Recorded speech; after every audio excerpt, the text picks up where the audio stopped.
What's up, guys? Welcome back to a brand new video. I'm excited to record this one. I want to start doing more of this kind of, how-to and structural things and giving you guys some stuff that you can literally, as you're going to see, you're going to be able to plug in your own stats, your own numbers into this video and everything I go through to create, your ideal fat loss phase across 12 weeks.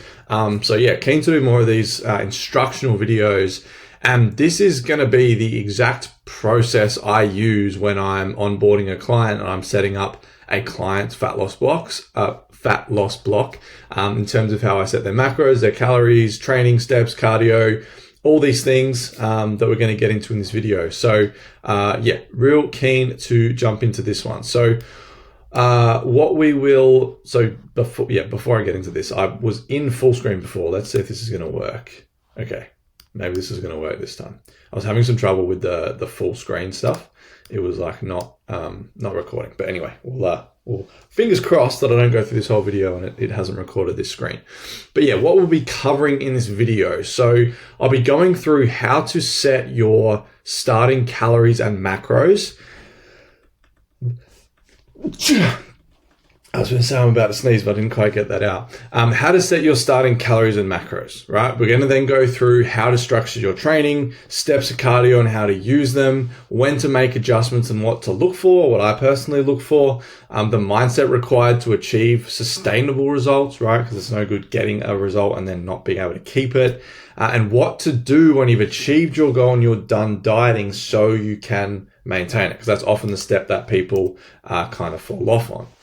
All right, so in this example, we're going to be using this example client, right? Female, 28 years old, 85 kilos, 165 centimeters, and trains 3 times per week, and currently does around 6,000 steps on average per week with no cardio, right? So this is where you're going to be able to, if you want to, plug your numbers into this exact framework and sort of work through this as we go, or maybe once we've finished. All right. So the first thing I do when I've got a client on board that wants to lose body fat is pretty much this exact thing. Now, of course, there's going to be lots of things that I also take into consideration that are very person specific, right? Things like relationship with food, things like where they've actually been eating, right? So if someone's been eating really, really low calories and not seeing progress, then I take a different approach than this, depending on someone's lifestyle, even if they're wanting to track calories. But let's just say you're someone that just hasn't been able to see progress. You're not starving yourself, right? But you just don't really know where to start and how to structure things. That's sort of who this is aimed at. And obviously, if you want more personal help with this, that's where my coaching stuff comes in, which I'll run through at the end. But the first thing we need to do is work out this client's estimated baseline or maintenance. So this is theoretically a calorie number where if you were to eat X amount of calories, your weight would maintain. Okay, so we call it your baseline or your maintenance. Now, I have my own detailed spreadsheet that I work this out on, but you can just jump onto something like tdeecalculator.com or .net, or I can't remember exactly what it's called, but if you type in TDEE calculator into Google, it'll come up and it'll be the first one, and then you'll see it's very easy to use. It's literally just gender, age, weight, height, and activity level, right? And that gives us your estimated baseline, right? And that's where we work everything out from, okay? So once we have that number, and again, I'll go through specific numbers and example as we get into this video, but we want to then work out what kind of deficit we want to be in, right? So in order for us to lose weight, we need you to be in a deficit, which is if your body's maintaining here, we need to be eating less than that. So we create a difference in the calories, right? Which is called a calorie deficit, which is how, the mechanism in which our body loses weight. Now, there are different levels or aggressiveness of deficit that you can go into. Now, for someone that is just wanting to, lose a few kilos or not lose a heap of kilos, or maybe just undergo a bit of a body recomp, then something like a 20 to 25% deficit is going to be plenty, right? So you basically work out what 25% of your maintenance is, take that off your calories, and then that would be where you start. Or as I do it, if I've got someone in a 20% deficit, I'll just go calories times 0.8, right, to work out the number they need to be on. And we can go up as high as 40 to 45% initially, right? Now, someone that is in a 40 to 45% deficit is very aggressive, and I usually reserve this for people that need to lose a fair chunk of weight, right? So I just had a client jump on board who wants to lose ideally 20 to 25 kilos in total across, probably going to be 6 months or so. But I've got her in quite an aggressive deficit because people that are a bit heavier, that weigh a bit more, are able to manage more of an aggressive deficit. They don't need to be eating as much, and that's just a great place to put them. So anywhere from 20 to 45% is generally where I like to sit. And again, the more you want to lose or need to lose, the more aggressive you'll go. The less you need to lose. If you want more body recomp, then you can sit somewhere around here, right? And we'll go through how to change, or how to make changes and what to look for throughout this video, right? So we need to work out this. The next thing I do is work out protein, right? So for protein, in a deficit, I generally like 2 to 2.2 grams per kilo of body weight, right? But if you're a vegan or a vegetarian, or you struggle getting protein in, you can go as low as sort of 1.4 to 1.6 grams per kilo. But ideally, we want to get it up around this range to, maintain as much muscle mass as we can. Also, protein is the most satiating of your macronutrients, meaning it's going to keep you full, right? So if we can get this up to this range, that is going to be absolute ideal world, right? We then set fat. So again, personal preference, but anywhere from 0.6 to 1 gram is generally a nice place to start. And then carbs make up the rest, right? So in terms of setting like your macros and whatnot, it is very person specific, right? It's depending on what someone likes. Me, for example, I'm currently on high protein, high fat with my carbs are at I'm on 2,500 calories. My carbs are like 100 or 110 or something, quite low. My fat's high, right? That's just because that's what works for me. I feel good on that. I don't like too many carbs because I get quite bloated. And I just feel good on those macros, right? So we want to have our minimum set for protein and fat, for example. But again, it's going to depend on you and what you enjoy and what you can stick to. All right. Now for this example client, so I chucked those numbers into that TDEE calculator and it spat out around the 2450 mark. Right. Now you need to understand this is just a rough guess and estimate. Even the spreadsheet I use, whilst it's usually pretty on the money, there are a lot of things that we need to factor in that this might not be 100% accurate. So that's where we need to be just open to make changes and seeing how our body responds as we go, right? But it spat out 2450 as her maintenance, right? So we need to then put her in her deficit. So for this client, I chose a 25% deficit, which is pretty much where I'll start most people that are wanting to lose weight, right? So I'll go her maintenance times by 0.75, which gives me her starting calories. Now, as I said, you can go 2450 times 0.25 to work out the deficit and then take it away. But I just find this is just a much easier way to do it. And then I round that down. Generally, I'm a bit OCD. So you could either round that up to 1850, I guess, or I've chosen in this case to round it down to 1800. Nice round number. Everyone's happy. Right. So now we've got her starting calories. Okay. Now we need to work out her macros, right? So her macros are her protein, fat, carbs, and alcohol is also another one. I don't really talk about this in this, right? But protein, carbs, and fats.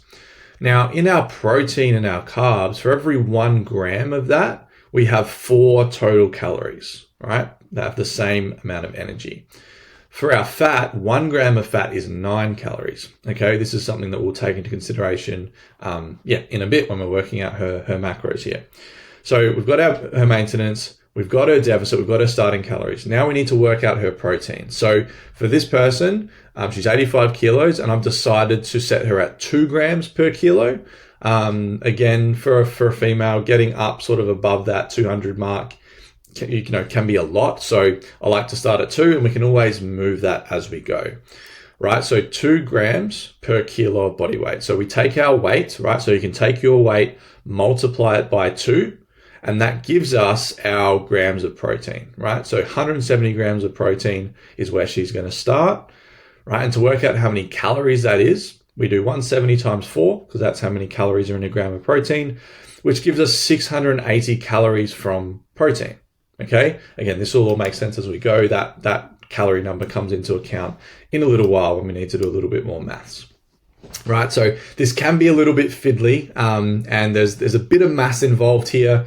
So if it is a little bit confusing or overwhelming, please make sure you reach out and ask me questions. I'm more than happy to answer them, or you just let me do all this for you, so you don't have to, and you just need to eat the food.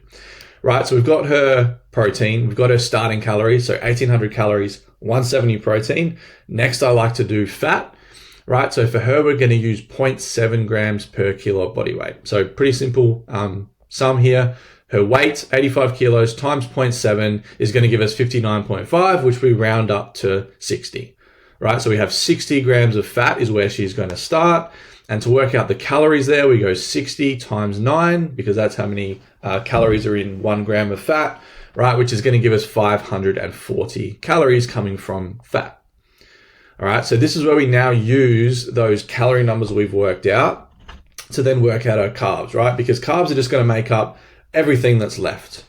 All right, so we have 680 calories from protein. We have 540 calories from fat. This gives us 1,220 calories so far of our 1,800 total. All right, so this is where we have to do a little bit of maths, right? So bear with me here. So to work out carbs, which is our final macro, we need to work out how many calories we have left. All right, so we've got 1,800, which is where we started. We have 1,220, which is the calories we've accounted for so far with our protein and fat, which leaves us with 580 calories remaining. Right, and then again, just a simple equation here. We do 580 calories divided by 4, because again, if we go back to here, that's how many calories are in 1 gram of carbs, and it will give us 145. All right, so now her starting calories, 1,800, 170 grams of protein, 145 grams of carbs, 60 grams of fat. All right, so that's in a nutshell how we work that out. And again, you can round things up, round things down to get them to a nice round number. But that is the process of working out starting calories. All right, you might understand that fully. It might be a little bit confusing. If it is, that's okay. It's all good. But what you can do is you can literally come back to here and just plug in your own numbers, right? So you can work out, I'm pointing at the screen like you can see me. You can work out your own TDE. You can then choose a deficit again, depending how aggressive you want to go, get your calories, and then basically input your body weight here, times it by 2 to get your protein. Come here, times your body weight by 0.7 to get your fat, and then just plug in your numbers here to work out your carbs, right? It is quite simple, okay? So this is where we start, okay? And we stay here for 2 to 3 weeks before making any changes to see if we're on the money or not, because our body needs time to adjust. So something that happens a lot with people is they will make adjustments way too fast. All right, our body needs time to respond to and adjust to this just as we do. So in the first few weeks that I'm working with someone, once we've set this, there's always going to be a bit of time, unless there's someone that's done this a lot before and they're just like dialed in from day one, but it's not always the case. I generally like the first week as, cool, let's just work out a way of eating that you like. Let's, construct some meals across the day that fit into these calories that you enjoy, that leave you feeling full, and that you feel like you can continue eating. So it's a bit of trial and error in the first week, right? And even in the first 2 weeks, I'm not super, again, it depends your experience with this kind of stuff, but I'm not super interested in scale weight or what's going on. I'm more interested in, okay, cool, let's build some routine and some consistency around hitting these numbers, feeling good around your food, understanding what's happening, and then sort of go from there, right? So we spend a couple of weeks really nailing this as best we can, as well as our training and steps and whatever else. And then we just monitor weight, photos, how we're feeling to see if we're on the money, right? In a perfect world, you will start dropping weight on these calories and we'll start to see some consistent progress, right? Worst case scenario is you start putting on weight, which is very, very rare.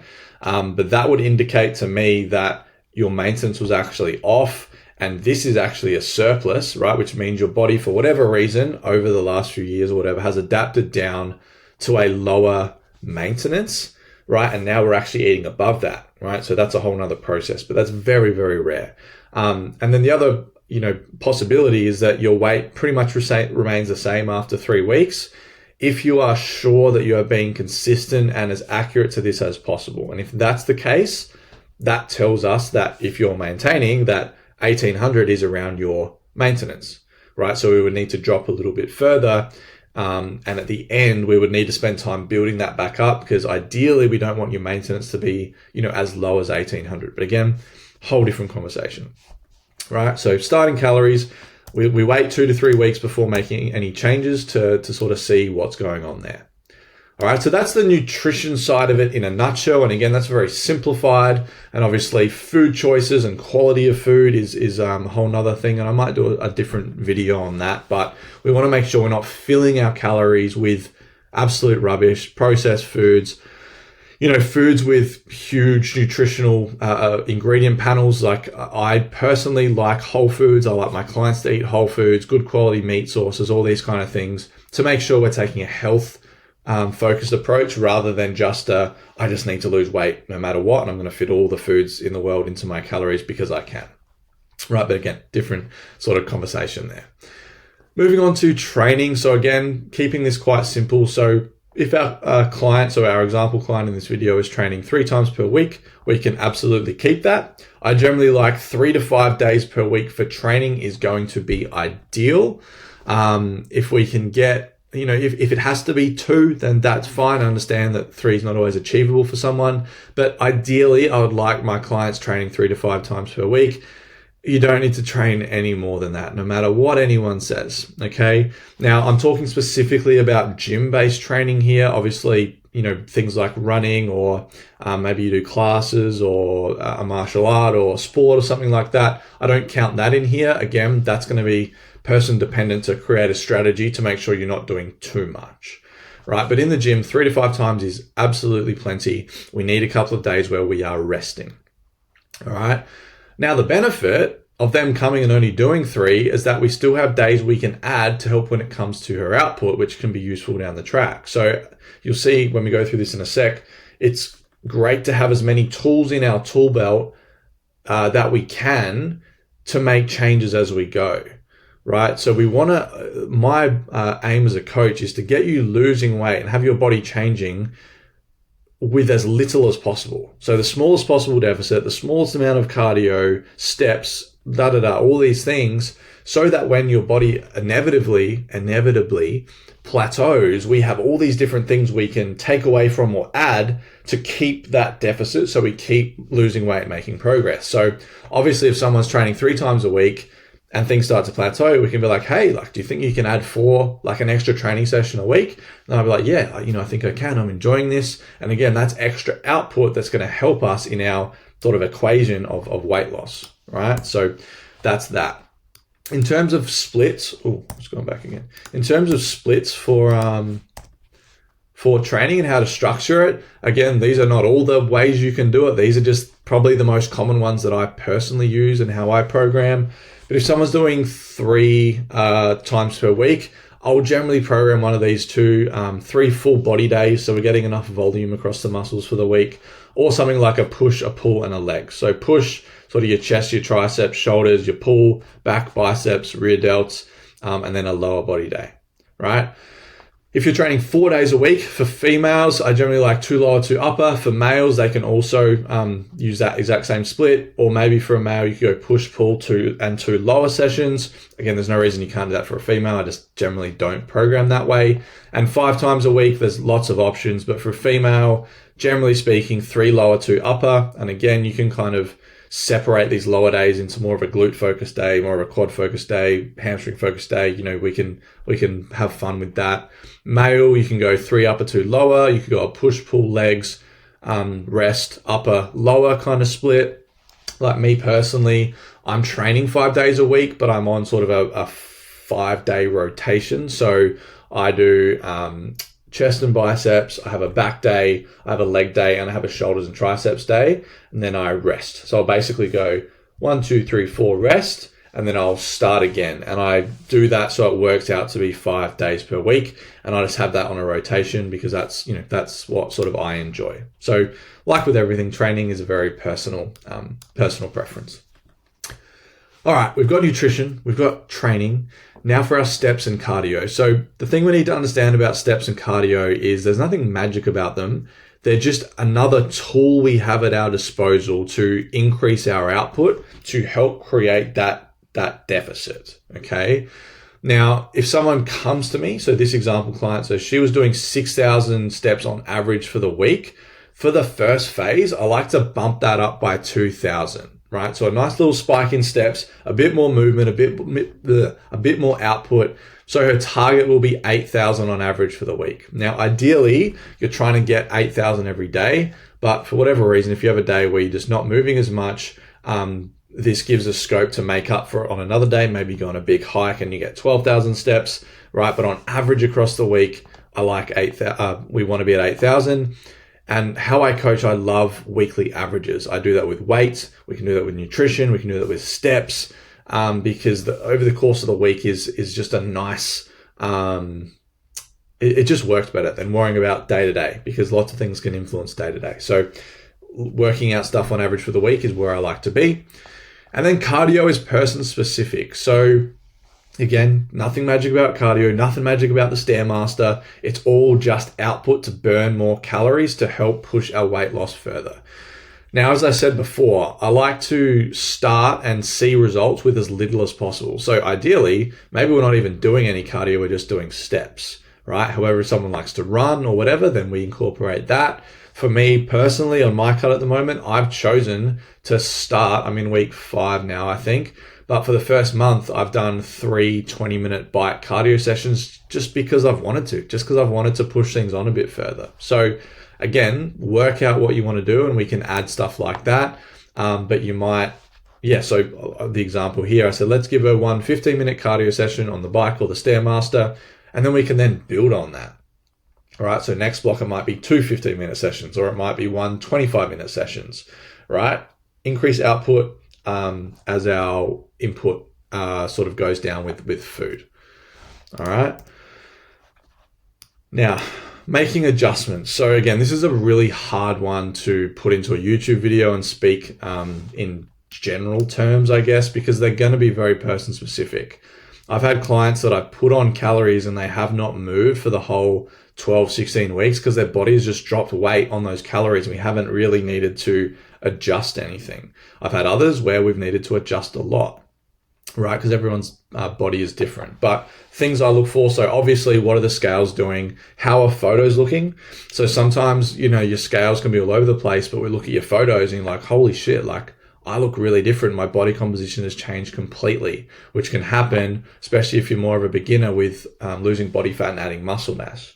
Right. So I like to look at photos. How are your clothes fitting? How are your clothes fitting? So these are sort of 3 of the main things, as well as performance and whatnot. But in terms of like nutritional adjustments, I generally, I've got a very itchy nose, which always happens when I record videos. Performance I don't really look at when it comes to making calorie or output changes. These are probably the main 3. But then we've also got to ask questions like, how consistent are you being and how adherent are you being, right? So are you actually adhering to your calories and what I've set you day to day over the course of a week? And are you doing that consistently? Again, do not change anything unless you're being adherent and consistent.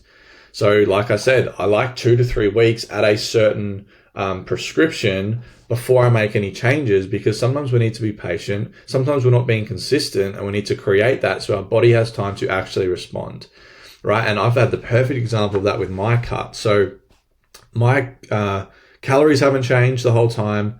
My steps haven't changed. My cardio hasn't changed. Last week, I was like 103.6, I think, on like the Monday or the Tuesday. And then the next 3 days, I was 104.4, 104.5, 104.5. And I was like, God, I put on, nearly a kilo. Like, what's going on?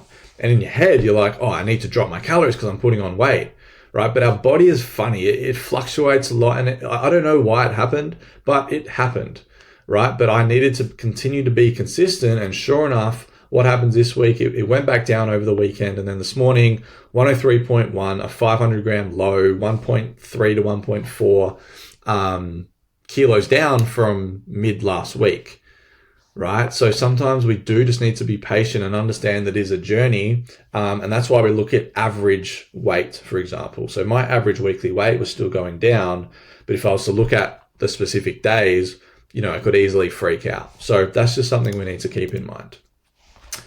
And then, this is what I mentioned before, the tools we have to make changes with. So if things have actually stopped and plateaued, you've been consistent, you've been adherent, and you're not making changes, then these are the 4 things we can change. Right? We can either drop calories. So you might drop by 100 to 200 calories, right? You might add a training day, you might bump your steps up, and you might increase cardio, right? They are our tools that we have in our tool belt.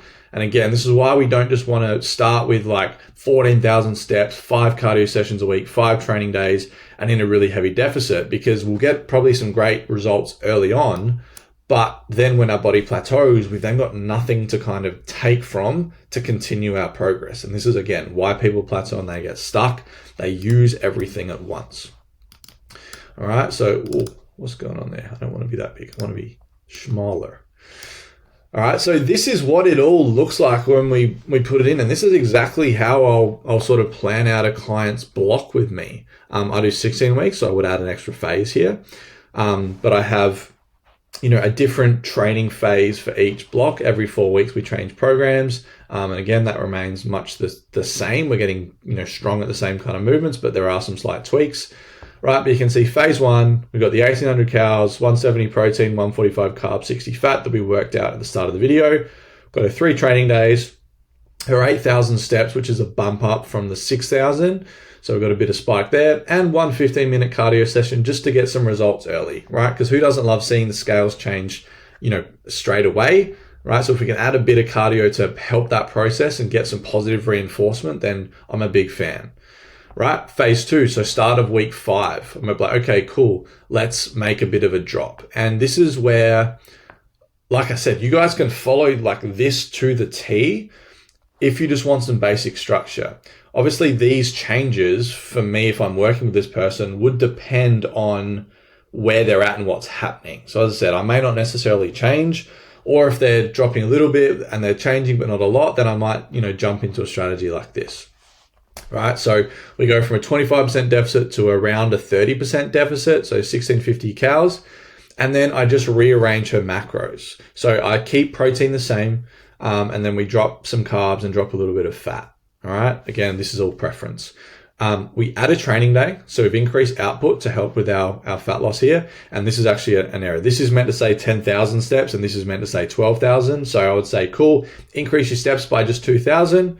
And we're going to add a second cardio session, but we're going to bump them up, right? So we're going from 15 minutes a week to 40 minutes a week with cardio, all right? And then phase 3, again, another little drop in calories to around a 40% deficit, play around with the macros there, keep the training days, steps, you might bump them up to 12,000, as I said, another 2,000 step increase, and you might add a cardio session. Right, so you can see calories are slowly dropping, output is slowly going up as we get into the sort of the tail end of the deficit, and that should continue your progress so you don't plateau, right? And you might even want to just do this every 4 weeks, which I do with some people, to make sure we don't plateau, right? To sort of keep the progress and momentum rolling. So again, that's a structure that you guys can use, and again, just fit your own stuff in. Now, in terms of the mindset, so this is obviously a huge piece, and this is very, very, very basic service level stuff. When I work with people, specifically my premium mentoring clients, we're doing a lot of mindset and inner world work, but in general, these are just some things to keep in mind. So patience, right? I know you want to lose it all overnight, but it's just not how it works. And like I mentioned with my example before around weight going way up and then having a big drop this week, that could only happen because I was patient and I didn't, throw everything in, get frustrated, or drop everything and put myself in a worse place moving forward. Clear and meaningful outcomes. So I need you to have a reason beyond I just want to lose some weight for us to have a successful fat loss block. I want you to understand why this is so important to you. Right? What is this new body going to give you? How are you going to feel? What is this new level of confidence going to give you? What does being lighter allow you to do that you can't do now? Right? Getting clear on why this is so important outside of just because I want to be this number. right? Allow yourself to have those surface level desires. Like, I want to be shredded. I want to look sexy as fuck. I want my partner to just, not be able to keep their hands off me. But it's also important for these deeper reasons, right? Which is our next one, which is a strong why. Basically the same thing.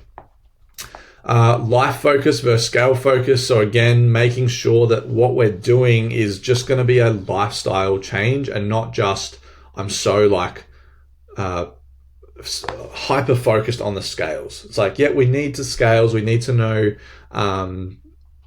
what they're doing, and we want them to go down, obviously. But whilst we're waiting for that, let's focus on making this a lifestyle change, incorporating new habits, and doing this for the betterment of our life over the long run, rather than just some quick scale weight, right? So keeping that in mind. Trust. So whether that's in your coach or that's just in yourself, to be like, yeah, I trust myself to do this, right? I know I'm going to be able to make these changes. Like for me, I'm 103 now. My goal's 95, and then we'll see. But I have so much trust and certainty that I'm going to get there, right? It's not a doubt in my mind that these goals are going to be achieved, because I trust myself. I trust myself to do my steps, to train hard, to do my cardio, to eat well, right? So developing that trust with yourself. Level-headedness, so not getting too up or too down. So again, back to the same example. I could have easily gotten down in the dumps and upset and frustrated with the scales jumping up for those 3 days, right? Just as I could get over the moon excited that I had this big drop this morning. But I'm like, it's just data, right? I'm focused on doing everything I need to do every single day, and I know the results will take care of themselves. There'll be fluctuation because our body is a very fucking complex thing. Right? So to be able to keep a level head through this is going to be absolutely vital. All right, guys, we're nearly done here. Now, what to do after the fat loss block? So I debated whether to put this in because it's very, very person specific, but you've got to understand, after you finish a deficit or a diet, there needs to be a phase you go through to ingrain this. So what happens is, people will do this diet, they'll lose all the weight, and as a result, their maintenance comes down, right? What they can maintain on. If they then go back to eating what they used to eat before, that's now going to be a surplus, right? So for this person, I've got this as an example, I'd forgotten. So, so to solidify a new body, you need to undergo a reverse diet, we call it, which is essentially getting your calories back up to your baseline. So let's say this person went from their 85 kilos and they lost 10 kilos down to 75. We would need to recalculate their TDE based off their new weight, right? Because they weigh less. So they're not going to need as much energy to, for that body to work and move around. All right. Now, recalculating that, their maintenance is now, it was 2450, it's now 2300. So if they were to go back to eat 24 to 2500, which back then would have kept their weight as they are, they're now eating, if they eat that, let me stop. If they're eating this number, right, but their new maintenance based on their weight loss is actually 2300, we now have a surplus, right? And our body is primed to put weight back on after a fat loss block because it doesn't necessarily want to lose weight or body fat. So you're susceptible to putting that weight back on. You're then eating in a surplus, right? Now we put all that weight back on and then some. So what we need to do, and the essence of a reverse diet, is getting you from, say, the 1470 where this person finished back up to 2300 in a way that their weight stays pretty much the same, like maybe within a kilo or two, right? But they're eating an extra 900 calories. Right. And then from there, they can do all sorts of things. So as I said, our aim is to now get them from 1470 where they finished up to 2300 with as little weight gain as possible. And that's what then really ingrains this new body, as opposed to them putting all this weight back on. So this is just an example of what this might look like. So maybe for this person, it's a 5-week process. Week 1 to 2, we bump them up by about 300 calories. So I'm like, cool, we've finished the diet, we've gotten the result we want, we're happy, we look good. Now let's reverse this. Let's get you out of this deficit, right? And I need you to track your calories at 1750 for the next 2 weeks, assuming the weight doesn't shoot up, which it shouldn't, assuming it stays around the same. We were like, okay, cool. The next 2 weeks, I want you to eat 2000. And then week 5, I want you to eat 2300 calories. Right. And if we can get them to 2300 calories with their weight at around that, I think it was 75 kilos. So let's just say they were 75 to 77 kilos, but they're eating 900 extra calories. that is absolutely fucking perfect. And I have a few examples of clients that I've done this with on my Instagram. All right. So once they're there and maintaining weight, they're in a great position to either re-enter another fat loss block. So maybe they just had enough of being low, but they still had weight to lose. Right now we've reversed them back up. We can go back down because they'll start losing weight again. They can stay at maintenance and maybe have a break from tracking or whatever and just have a bit of a break, knowing their body's going to maintain if they eat roughly around that number. Or they can then go into a small surplus if they're wanting to now build muscle after they've gotten the body fat off. So again, person specific, hard to give exact advice on this video, but this is such an important process you need to do and add on to your fat loss blocks if you're wanting to normalize and keep this result and not put all the weight back on. Okay. And sweet. So that's pretty much in a nutshell how you would structure your fat loss block and undergo that reverse diet. So yeah, guys, if you've got any questions on that, I know it's a lot of information, but if you go back and just work out your numbers step by step, if nothing else, this gives you a bit of structure, a bit of a plan of what to look for and what you need to do. And you should see some really great results. But as I've said a few times, like if you want to do this, but that overwhelms you and you want someone to be there guiding you that knows what they're doing, then reach out, head to my website, coachtomhobbs.com. There's a few options on there. And we can create this plan and this structure for you. All right, but appreciate you guys watching. If you got this far, really appreciate it. I hope this has been valuable. Any questions, drop them down in the comments or as I said, reach out to me directly. And we'll see you in the next video.